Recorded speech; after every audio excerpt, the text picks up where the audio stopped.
God, sir. Thank you so much. Labi na sa ato ang mga, labi na sa iyang wife. Amen, ma'am. Thank you.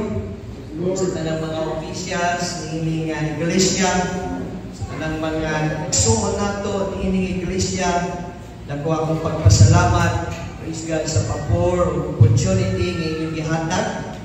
Amen. Ang pagsalig ka nato, mga kaigsuonan, to preach the Word of God this morning. Praise God. O gusto ko kamo mga kaigsuonan pagkadalong sa topic nga nagaingon, holding fast to the faith, and the subtopic is guarding against apostasy. Guarding against apostasy. Praise God. So, nindot kayo mga kaigsuonan ng atong mga panimbahon, because we feel the presence of God. Amen.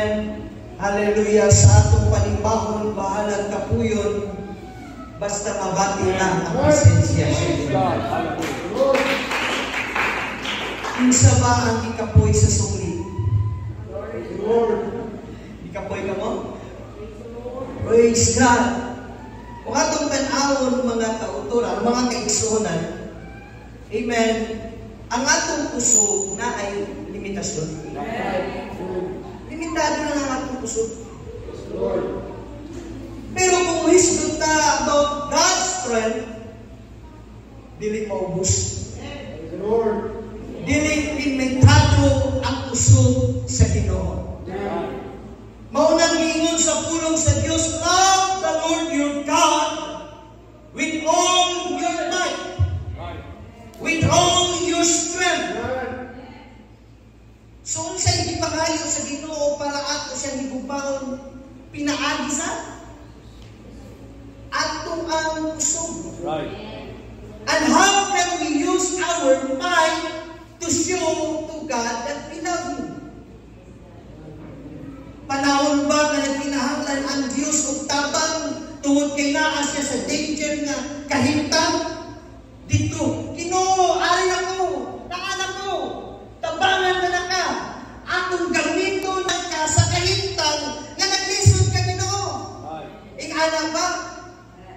Dili mga kaigsunan, why? Tungod kay ang Diyos makahimo sa pagluwas sa iyang kaugalingon. Kita lang ang dili makahimo sa pagluwas sa atong kaugalingon tungod kay limitado ang atong pusog. But when we talk about the strength and the power of God, no one mga kaigsunan could able to compare to the power of our God Almighty. Wala'y makakumpara niya. Mas kamhanan, mas tuskan ang atong Ginoo. Pero when He talk about love the Lord your God with all your might, buot pasabot, every time we come in the church, we need to use all of our might, praising, worshiping, giving God the glory. How na nga kayo sa church golden, nga kung dihin kuwa ka pa gikapoy, kuwa ka gikapoy sa pagsimba sa Ginoo, walang panimo na hatag ang imong tibuok na kusog. Amen. How to identify nga kung dihin gihatag nimo ang tibuok kusog sa pagdalig sa Dios, dili tungod kay mas taas kag ambak, dili tungod kay mas grabe ka palangganon, pero sa dahil sa panahon na mutayin ka sa Ginoo, napati nimo ang katapoy, meaning to say you give all of your might. Unang lingon ako mga kaigsuonan, dili lang ang mga young people ang grabe padayon. Although ang young people mas taas o ambak kaysa sa tigulang, pero kung ang tigulang nagdayog hina ang iyang pag-ambak, tungod kay maunang to ang iyang tibuok kakusog, itawag na sa Ginoo, dili ni mga kaigsuonan sa unsa atong mabuhat, but it is because, amen, you are using all your might, giving God the glory and honor. All of your might. Praise God, dili man nato kayo mga kaigsuonan ang tigulang ng bata parehas o puso.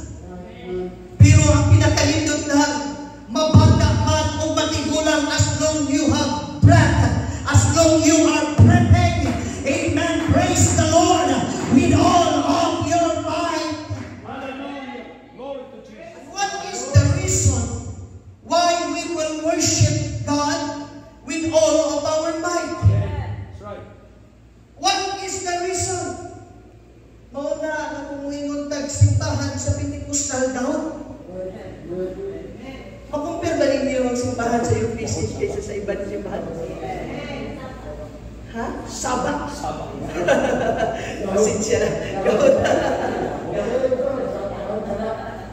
Napansin ba ninyo na saba ang UPC? Because the reason of a great noise inside the church, it is not because daghan ang tao, daghan ang membro. Daghan pa simbahan na daghan membro. The reason of our noise, it's not because we have a great crowd, but the reason of our noise, because the presence of God dwells in the church.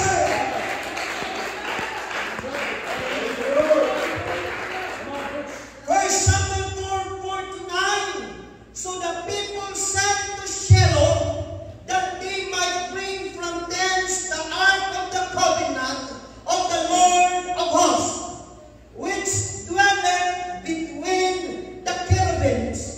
And the two sons of Eli, Hophni and Phinehas, were there with the ark of the covenant of God. And when the ark of the covenant of the Lord came into the camp, kaya ang siya'y nahitabo. Ang nahitabo sa diha na ang mga Israelinhon o ang mga Pistilinhanon o ang Pilistin nag-away. Pag-awan sa Israel o Pilistin, ang nahitabo ng building ang Israel. O sa pagka-building sa Israel nang-escape sila, nanghawa sila sa lugar sa pag-away o nipauli sila sa kampo. Huy-huy ang abaga, pastor. Walay kalipay, walay smile sa ilang dagway. Kaya ang tinuod nga, amen, tinuod na butang, kung mapildi o pildido ta, wala din kalipay sulod sa atong kasitas. Praise God. Pipauli sila sa kampo, huy-huy ilang abaga. Luya kayo sila. Amen, hallelujah. Pero sa diha, naala sila sa kampo. Ang Ark of the Covenant nag-represent sa presensya sa Ginoo. Gidalangan to sa kampo. O sa diha, niabot ang Ark of the Covenant ngadto sa kampo sa Israel. Ingon sa pulong sa Dios, all Israel shouted with a great shout. Great shout. Not just a great shout, Yes. but a kind of shout that shake the earth.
misgon ta sa mga Israelinon. Amen. Ang ilang nakita na murag daghan ang Dios sa Israel kay nagkusgan sila. Dili mga kaigsunan, there is one Lord. Amen. Nga giila ang Israel. Nauna-unaan lang nila na kung daghan. Amen. Mao ang gamhanan. Mao ng tao eh. Mao ng kalibutan. Kung daghan ka mo, gamhanan ka mo. Pero kung gamay ka mo, pili ka mo sa daghan. Pero wala sila nakahibag ng mga kaigsunan na ang usa ka Diyos sa Israel. Amen. Although nag-inusara siya, but He can destroy even 1,000, a million, a billion of mighty men. That's how powerful the God we are serving. But what I am trying to say, mga kaigsunan, if you will give your strength praising the Lord will use His might saving your life. Unsay nahita mo, before they conquer the promised land, dagko ang kalaban nila. Pero unsay nila gibuhat? Walang nila gibutang sa atubangan ang mga kusgan ng mga warrior, talented na mga warrior. Pero samtang nag-march forward sila dito sa yutang saad, ang nagauna, mao ang tribe of Judah. Who is the tribe of Judah? The tribe who praised the Lord with all of their might. Mao nang gingon sa pulong sa Dios that the Lord will fight for us. If the Lord will fight for us, ganong gamiton pa man nato ang atong kusog sa pagkikaway, ganong gamiton pa man nato ang atong kusog sa pagpakimpisog. Why not using your strength, all your might, praising the Lord? Mauna sa panahon ng wadto ta sa simbahan, amen, let us correct our mind. Huwag ko miadtog simbahan para lang mulingkod. Huwag ko miadtog simbahan para lang maghilom-hilom. Huwag ko miadtog simbahan para lang ipakita ang mga dagkong panalangin o dagkong problema. But I came to church, amen, to worship the Lord with all of my might, with all of my strength, because I love my God. Hallelujah, hallelujah. That is why God wants your strength. God pleased in your strength. But we need the strength of God. Because we cannot survive without the strength of the Lord. Bisan kung saan nato kung wala yung sug sa Ginoo, di ka makapadayon. But the thing is that when you use your strength, the Lord will release His own strength for us to be survived. Praise God. Amen. O introduction pa. Come on, say One of the encouragement sa matagusan ka nato. Ganili nato biyan ang mga pagtayig sa tibok natong puso. Ang kalibutan nagka-professional. Pero kinahanglan mga kaigsunan, dili nato tugutan ma-influence ta sa kalibutan. How they format, amen, to how they react, how they walk, mga kaigsunan, paano sila maghihilihok, paano sila mulakaw, paano sila mga kaigsunan mabuhat, mga kaigsunan, at na sila yung mga explanation, at na sila yung mga amen, gina-impart sa atong una-una how to be professional. Pero kung wisdom kita sa pag-alagad sa Diyos, walay langit makahukom sa atong pagka-professional. Ang Diyos lang atong pinahalagan. Mauna, ingon ni Pablo kanunay. Hallelujah. Ingon ako ganina. Praise God. Para sa Ginoo, bahalag buwag-buwag. Hallelujah. Amen. Pero para sa Diyos, ako magbialagay. Right. Amen. Lord. It might be the world cannot understand what I am doing for God. But it's okay. As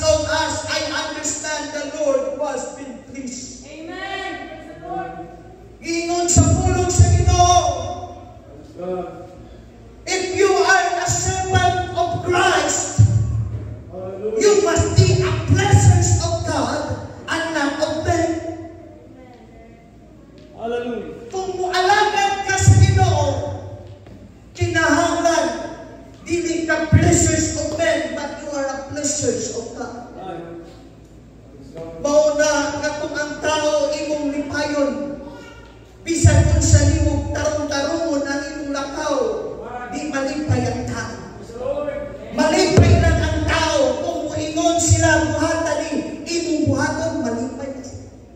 Murag itoy ka, murag ito ka, sunod-sunod sa ilaha, malipay ka, malipay ang tao. Pero ingon sa Ginoo, when you are a servant of Christ, amen, you must be a pleasures of God and not of men. Hallelujah. Praise Mauna God. mga kaigsunan ang social media, grabe. Amen. It will influence our mind. But mga kaigsunan, kining United Pentecostal Church, hallelujah, from the beginning, niining organization, ang mga pagtayig na murag buang-buang, amen, gibuhan kagahapon, dili maundang di sa puno na sa panalangin sa atong panahon karon. Right. God. Kung siya'y tawag sa mga ipisip, mga asuhan, nagakat-kat o, kung siya'y kat-kat, nagasaka o bintana, ala, sigig sayo, murag buwang-buwang, murag asuhan, daghan ka yung mga kaigsunan, pero diha kaya tagipanalaginan siya. Praise God. Holding fast to the faith, guarding against apostasy. Apostasy, mga kaigsunan, is a dangerous spirit that moving in our time today. Praise the Lord. Come on. Giluwas na sa Ginoo to give us freedom. The purpose of the gospel is to give us freedom. Kung basahan nato ang Romans chapter 6, verse 3 to 4, nagisgo niya mga kaigsunan ang mahitungod sa gospel nga si bisan kinsa ang nabautismohan diha kang Kristo o nakadawat mga kaigsunan sa balaang Espiritu nga nag-represent sa resurrection, bago na siya binuhat. Mauna nga ang gospel, amen, gihatag sa kalibutan o sa mga tao para sila makaangkon o kagawasan. Tungod kay ang kahintang sa tao when we study about the Romans chapter 6, amen, kita na'y ulipon sa usa, sa sala. We are a servant of sin. When we talk about servant of sin, amen, kung ikaw usa ka servant, unsay isugo sa agalon, patihan. Dili ka pwedeng makaindi, dili ka pwedeng makatanggi, makapalipad. You have to freedom. Mo nang giingnan ko mga kaigsunan dito sa simbahan, na dito mga kaigsunan, lulong kayo sa gambling sabong. Insa padre nalulong sa gambling. Wala ka? Kanihan ka sa una. Wala pa siya nakalagad, wala pa niya nagawatan ang gospel mga kaigsunan. Grabe ang lulong niya sa gambling. Sa panahon sa Domingo, amen, ang iyang routine adto-adto sa bulangan, amen, o dito magtaya, pero bisag wala siya kwarta, pastor, dili yun siya makahindi sa gambling. Kung manawag na ang gambling, alin na kay magpusta na ka, dili siya kahindi, oo lang yun ang iyang maingon. Ano man, tungod kay nagampos siya mga kaigsunan sa kasalanan sa gambling.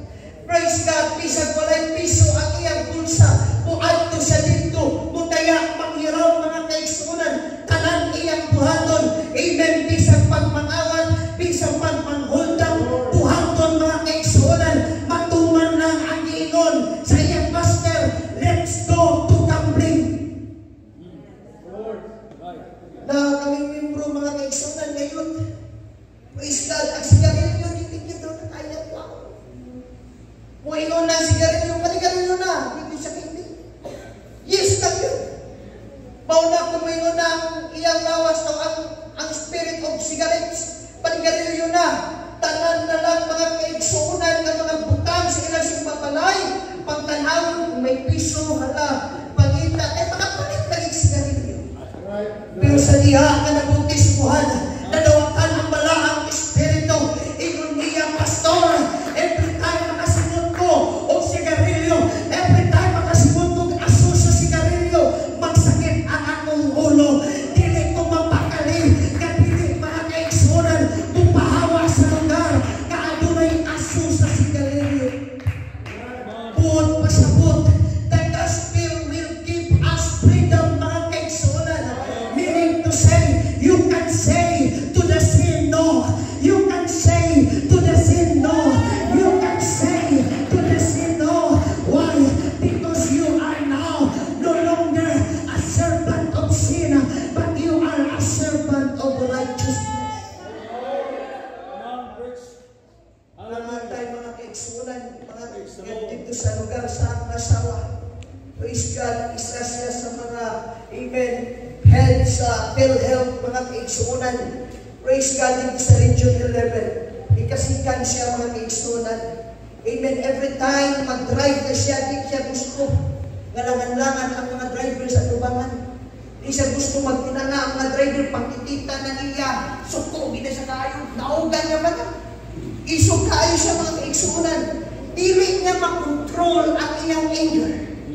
Every time ingon ang iyang anger, masukok din siya.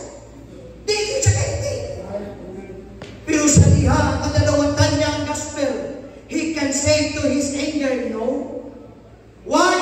Because God has given him a freedom. That this is the power of the gospel. Freedom to live differently. Freedom to walk in righteousness. And freedom to choose the life God has called us to. Amen. Mauna ang kagawasan na gihatag sa Ginoo sa atong kinabuhi, mga kaigsunan. We are free from sin. You have a choice because God gives you freedom. When sin wants you to do it, you have no choice but to do it. But when God set you free, you have now the choice. That is why umuis magtabang word of God. Sa diya kanadawatan nato ang gospel, mga kaigsunan. Mahunani ang panahon nga maningkamot ta, nga mahimot ang himpit at ubangan sa Ginoo. We are in the church named Father's house. Ang mga tao, praise God, pastor, nabautismuhan naman ko. Pastor, nagbinunsol naman ko. Pastor, nakadawat naman siguro ko. Sa balaang espiritu, I don't need to go to church. Di na kong kinahanglan pag-ad ko sa simbahan. Kaya nadawatan ko naman ang taluwasan, pinaagi sa gospel. Pero mali ka, mga kaigsunan. Kana ka prinsipyo mali. Kaya naman, diluwas ka sa Ginoo, aron ikaw pag-himpiton. Dilibon pasabot, nga diluwas ka para mahimpit. Pero diluwas ka sa Diyos para ikaw, ako, kitang tanan pag-himpiton. That is why we need to go to church.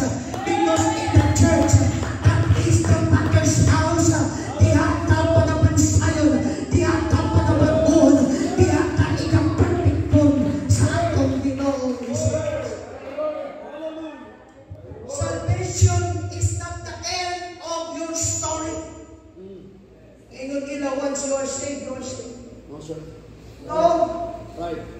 Because once you believe into the gospel, that is the beginning of your story and not the end. That's true. Salvation is not the end of your story. It is the beginning of God's transformation in your life. Amen. Right. That is why don't settle for being saved. Step into your calling. Grow deeper in the Word. Believe by the Spirit and live a life that reflects the one who saved us. Right. Amen. The Lord. God did not save you to stay stuck. He saved you to be transformed. Right. God saved for a purpose and not for the past. Right. The Lord. You were not rescued to remain the same. Or God did not save you, amen, for comfort. He saved you for change. Amen. Right. Praise God. Isang nauna sa tao, mga lagad ko sa Ginoo para tawhay ang ako kahimtang. Mga lagad ko sa Ginoo para kanaugan kanunay ang akong maangkot. Mga lagad ko sa Ginoo for comfort. Mga lagad ko sa Ginoo, hallelujah, amen, praise God for the blessings. Pero I just want to say into this church, amen, we are not saved for comfort, but we are saved for us to be changed in the hands of God.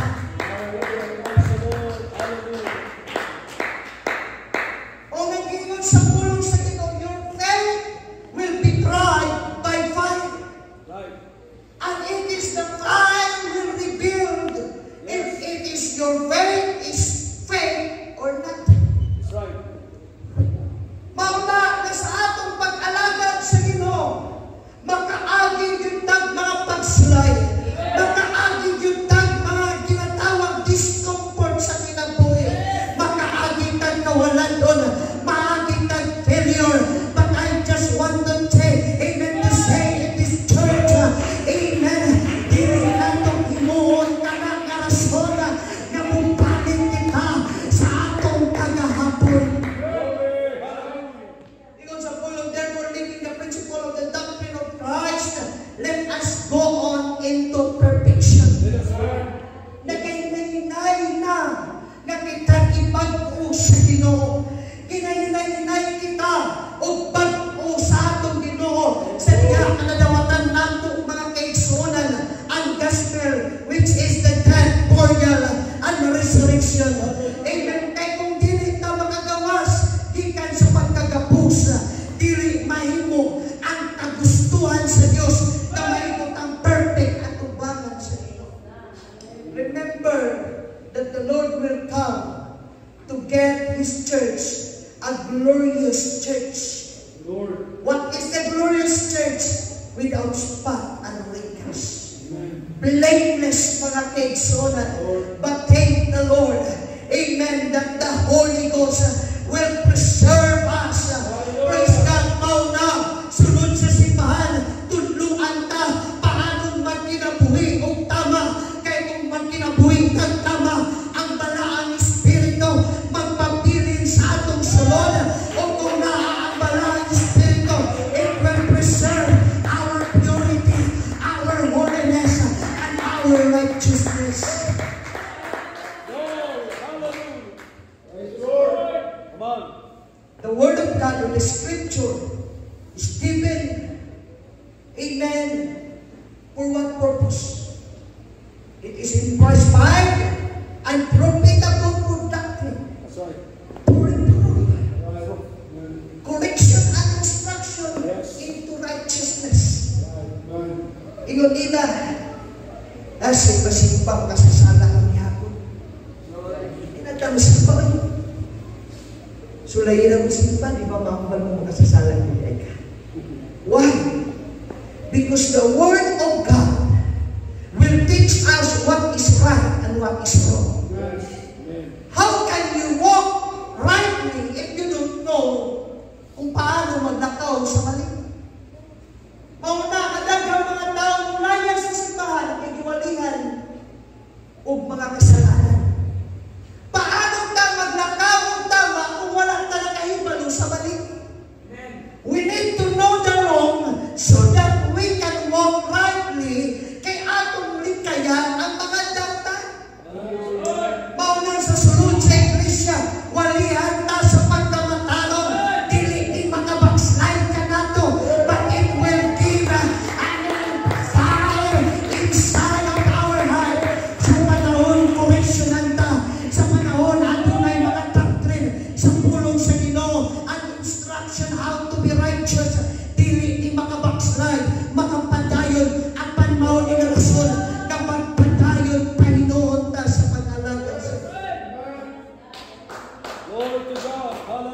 Praise the Lord. Bayaan nato na ng mga prinsipyo. Masige lang nagpakayo pa sa'yo. Yes, magkamali ka. But, you can ask God for repentance. Pero dili natin tugudan hantod sa pagbalik sa Ginoo. Sige lang nagpakayo pa sa'yo. Paningkamutan nato nga mahimot ang himpit na tugudan sa'yo. Now, verse 4. Hallelujah. For it is impossible for those who are once enlightened, nga buod pasabot na kadawat sa kaalam sa kamatuoran ni Kristo, may tugod sa kaluwasan na mao ang gospel, and have tasted of the heavenly gift, and were made partakers of the Holy Ghost. Nga naka-experience sa salvation through Christ, and experience the power of the Holy Ghost, mga kaigsunan.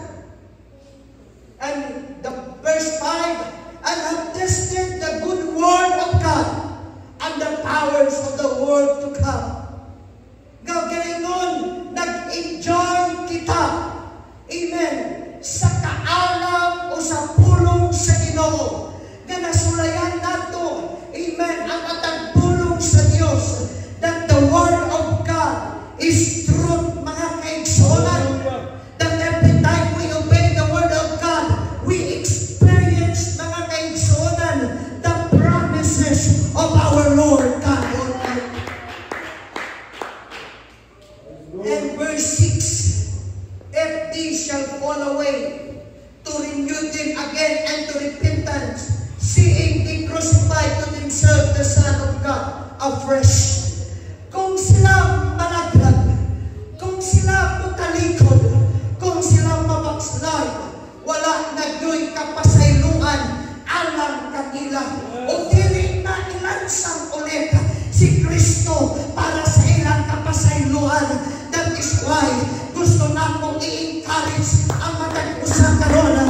You need to guard your heart from the spirit of apostasy. This message is not meant to condemn believers. Instead, it is a loving and urgent warning to continue growing in faith, to never turn back, and to take our salvation seriously. Seryoso ba kita sa pag-alagad sa Ginoo? Amen. Nangalagad ng bata sa Diyos kay malipayon ta. Nangalagad ng bata sa Ginoo kay may panalangin ta. Niadto lang bata sa simbahan kay nagmadinaugon ta. Amen. Even in the bad times, even in the good times, I will serve the Lord. Take your salvation seriously. Kay kung mubalik na ang Ginoo, wala na yo'y kaluwasan para ka nato. Hallelujah. The danger of apostasy, mao ang pagtalikod sa pagtuo, pagtiyak sa tinutuhan, pagsalikway sa pagtuo, mga kaigsunan. Meaning to say, you are abandoning, renouncing, or turning away from one's faith. Amen. Amen. Praise God. Or previously held belief. Punta natin sa mga June ng panahon ang Book of Hebrews.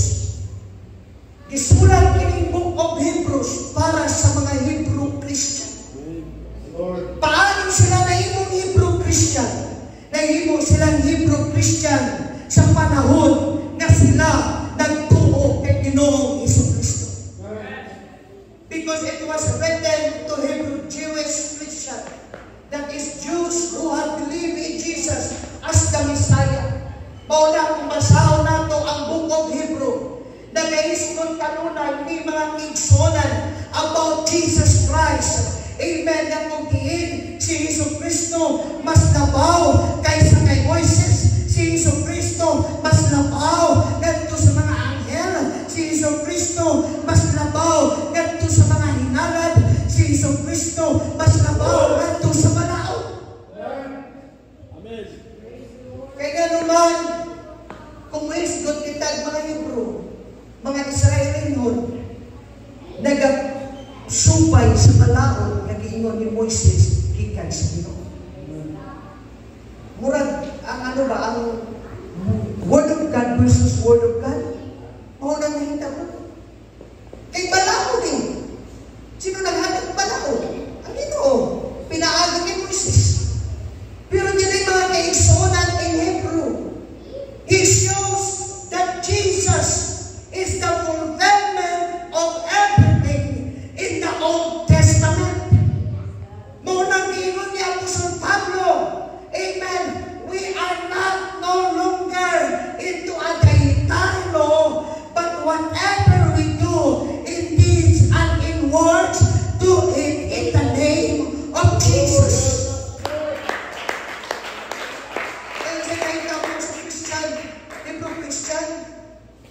Bisan ang pagkaon na imong rason sa division.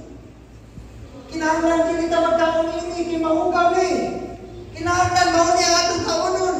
Ang mga Gentiles, mga kaigsuonan, wala silang paki. Praise God, tungod kay bisan kung sa ilang kaunon.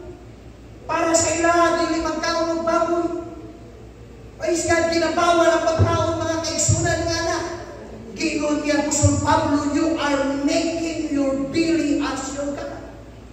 Kaya ginasunod ninyo ang pagkaon kaysa sa giingon ni Jesus Christ that we are in one body of Christ. There must no division, but we must be united. So what happened to the Hebrews Christian? They faced persecution from fellow Jews. They were rejected by their own communities and families for following Jesus. Jewish leaders saw Christianity as a dangerous sect that broke away from traditional Judaism. Some were mocked, beaten, imprisoned, and had their position taken away.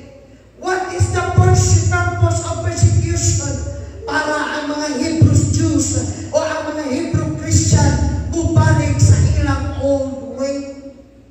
Mutalikod kay Jesus Christ o bubalik sa ilang old way. That is why they are facing persecution.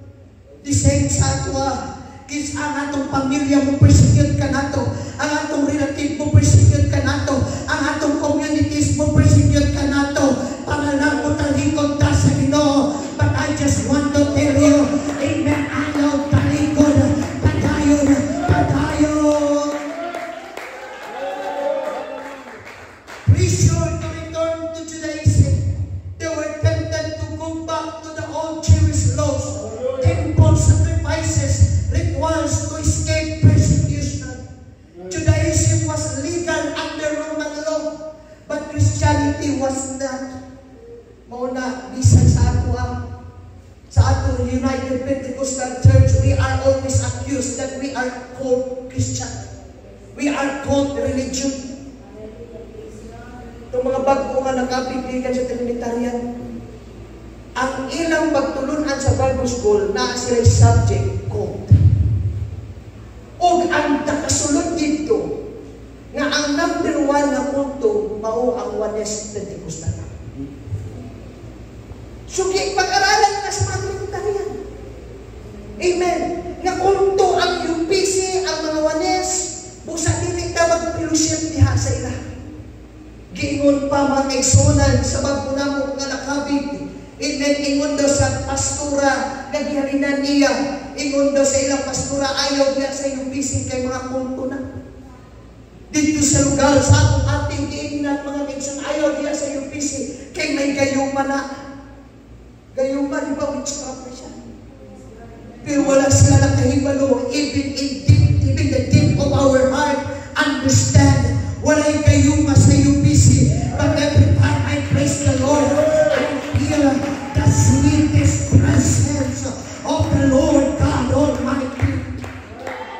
We are being accused that we are called Christian or called religion. Pero nakahibalo ta sa atong sulod, dili ni kulto, mahuni ang iglesia, katitugon sa Dios, ibabaw sa bago.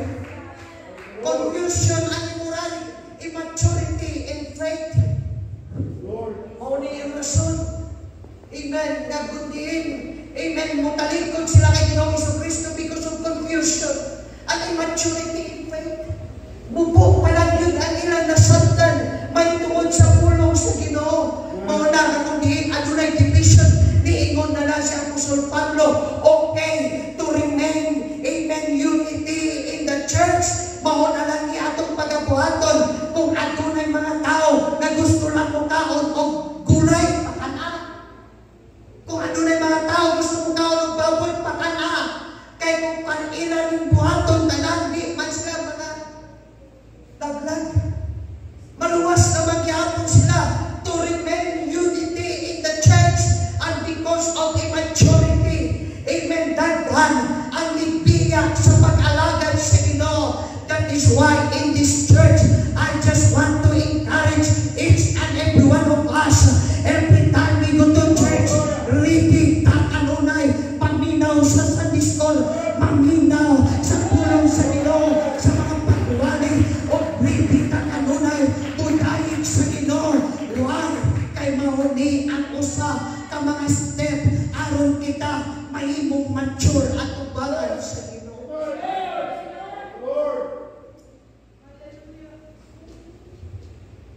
Praise God. Confusion and immaturity. A crisis of faith because of suffering and delays in Christ's return. Some were doubting their faith. Others were drifting away, becoming dull of hearing. Wala na sila pakialam sa mga pagwali. Di na sila ganahan sa mga pagtudlo sa pulong sa Diyos. Or even falling into sin and unbelief. The spirit of apostasy refers to a person who once professed faith in Christ Jesus, but then deliberately torn away from the truth of the gospel. That is why sa ato, praise God, muagi man tag tribulation, muagi man tag persecution, even in times of necessity. Amen. I just want to tell you na magpadayon ka.